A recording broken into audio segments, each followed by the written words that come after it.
नमस्ते फ्रेंड्स, जयराम जी की welcome to my channel. क्या आप जानते हैं मैं ये सब क्या कर रही हूँ? अगर आप महाराष्ट्र में रहते तो आपको ज़रूर पता होता कि अब आने वाला फेस्टिवल कौन सा है। गणेश उत्सव हमारे साल भर का सबसे बड़ा फेस्टिवल है। बस उसी की तैयारी चल रही है। आज से मैं उसकी डेकोरेशन की तैयारी कर रही हूँ, तो सोचा आपके साथ भी कुछ टिप्स एंड ट्रिक्स शेयर कर दूँ।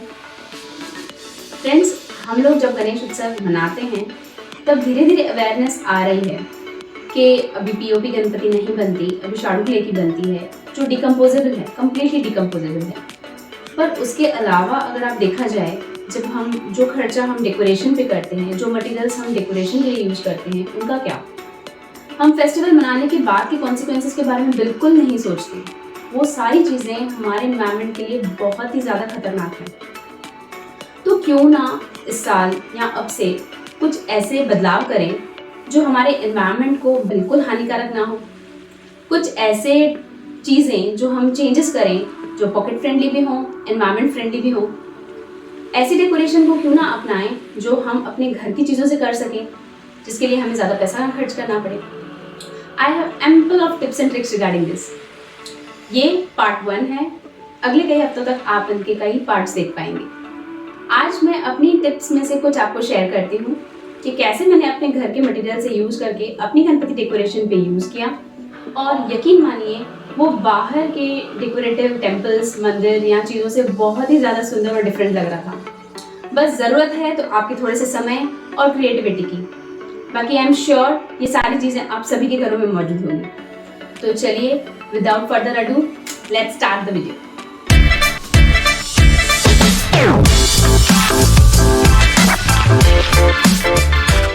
दोस्तों, नॉर्मली हम जब गणपति स्थापना के लिए मंदिर लाते हैं तो अगले साल उसे बिल्कुल यूज़ नहीं करना चाहते हैं, क्योंकि हमें एक डिफरेंट लुक चाहिए होता है। तो एक तो वो मिलते भी बहुत महंगे हैं और नेक्स्ट ईयर तक उसको डिस्कार्ड भी करना होता है। और सबसे बड़ी बात ये है कि वो थर्माकोल के बने होते हैं जो बिल्कुल एक्सेप्टेबल नहीं है हमारे इन्वायरमेंट को। तो इस बार पहले तो हम भी थर्माकोल के टेम्पल्स ही लाते थे। फिर अचानक मुझे ऐसे ख्याल आया कि हम बहुत नुकसान कर रहे हैं, अपनी पूजा के आड़ में धरती का नुकसान करते जा रहे हैं। फिर मैंने अपना माइंड चेंज किया और सबसे पहले डिज़ाइन जो मैंने बनाया था वो था शामियाना स्टाइल। मुझे शामियाना बहुत ही ज़्यादा पसंद है। मैं कोई किसी भी मूर्ति की स्थापना शामियाना में ही करनी चाहती हूँ। तो सबसे फर्स्ट ईयर मैंने शामियाना ही बनाया था, और उसके लिए जो मटेरियल्स लगेंगे वो आप देखेंगे तो आप भी सरप्राइज हो जाएंगे। हम अपने गणेश मूर्ति की स्थापना इस जगह करते हैं। यही हमारी डाइनिंग टेबल है और यहाँ पे लाइट कनेक्शंस भी अच्छी हैं, और यहाँ पे एक हुक भी है। इधर मेरे लेफ्ट या राइट साइड आप देख पा रहे होंगे कि ये रेडी शामियाना कैसा है। और ये मैंने बनाया है अपने घर के कर्टन्स से। ये मेरे ओल्ड कर्टन्स हैं। इन्हीं कर्टन्स को मैं कभी सूटकेस कवर करने के लिए यूज़ कर देती हूँ, कभी अपनी बैठक को कवर करने के लिए यूज़ कर देती हूँ। मतलब ओवरऑल मैं इनको कभी डिस्कार्ड नहीं करती। और फर्स्ट ईयर में मैंने इन्हीं कर्टन्स को यूज़ करके शामियाना बनाया था। As you can see here on the screen अपने ओल्ड कर्टन्स। इनका शाइन अभी तक है, और ये डोर साइज कर्टन्स हैं, मतलब ये काफ़ी लंबे हैं, विंडो साइज कर्टन्स नहीं है। इनकी लेंथ काफ़ी अच्छी है। तो मुझे चाहिए था इन दोनों को हैंग करने के लिए एक फ्रेम, या वो लकड़ी का भी हो सकता है या एक टोकरी भी हो सकती है, लेकिन मुझे जो सबसे ज़्यादा ऑप्टिमम लगा वो था ये पाइप। पाइप्स को यूज़ करके आप फ्रेम बना सकते हैं, और वो भी जितना सर्कुलर आप चाहें।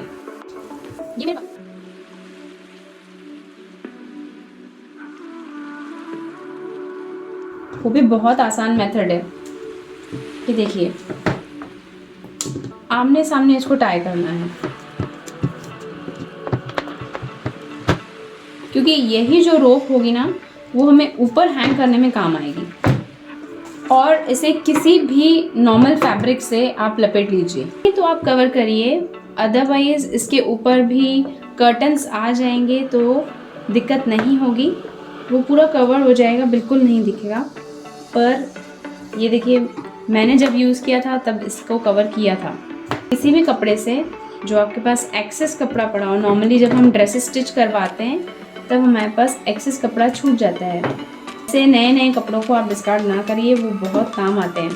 आप लपेटते जाइए और जहाँ जहाँ ओपनिंग्स हैं वहाँ आपको बड़ी नीडल से स्टिच कर देना है। ये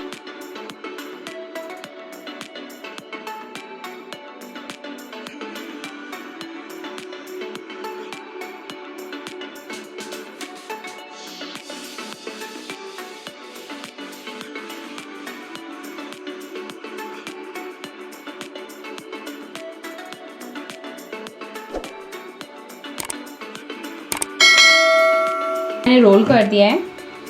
आपके पास जो भी कलर का कपड़ा पड़ा हो उससे इस पाइप को कवर कर दीजिए। आप चाहें तो 2 स्ट्रिंग्स लगा सकते हैं। बटन्स है, इसका टिप लेना है और ये जो हमने टायर को कवर किया है उस टायर के अंदर से निकालना है, से लाइक दिस। इन दोनों पार्ट्स को सील कर देना है।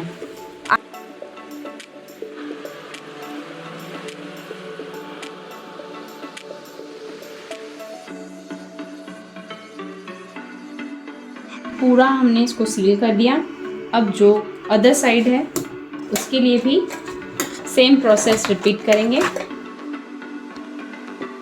फोल्ड कर दिया है, अब इसे भी मैं सील कर दूंगी। दोनों तरफ मैंने कर्टन्स को सील कर दिया है। अब आप इसको देखिए लुक कैसा आता है। अब ये रेडी होके ऐसे स्टैंड आउट हुआ है। ये रहेगा हमारा हैंगर और ये होगा फ्रंट, ये होगा बैक। अब ये दोनों जो बैक पोर्शन है इसको भी आप आइदर स्टिच लगा दीजिए या सेफ्टी पिन से सील कर दीजिए।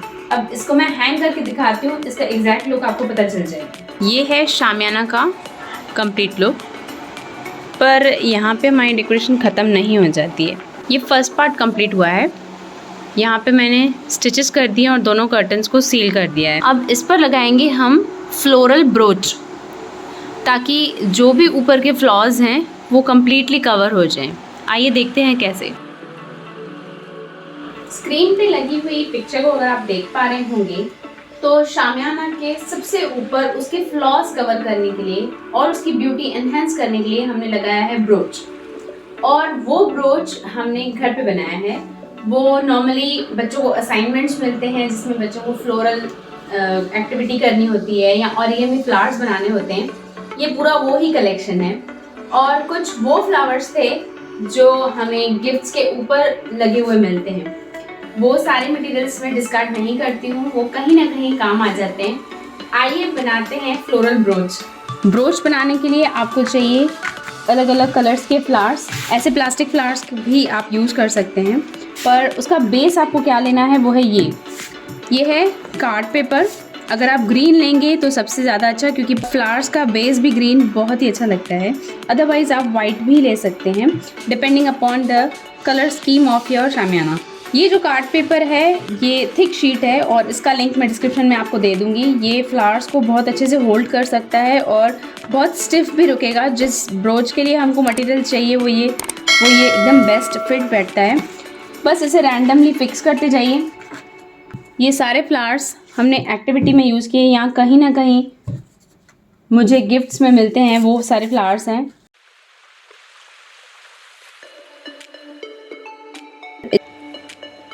ब्रोच रेडी होने के बाद आपको दोनों तरफ पायर्सिंग करके इस पे स्ट्रिंग लगानी है।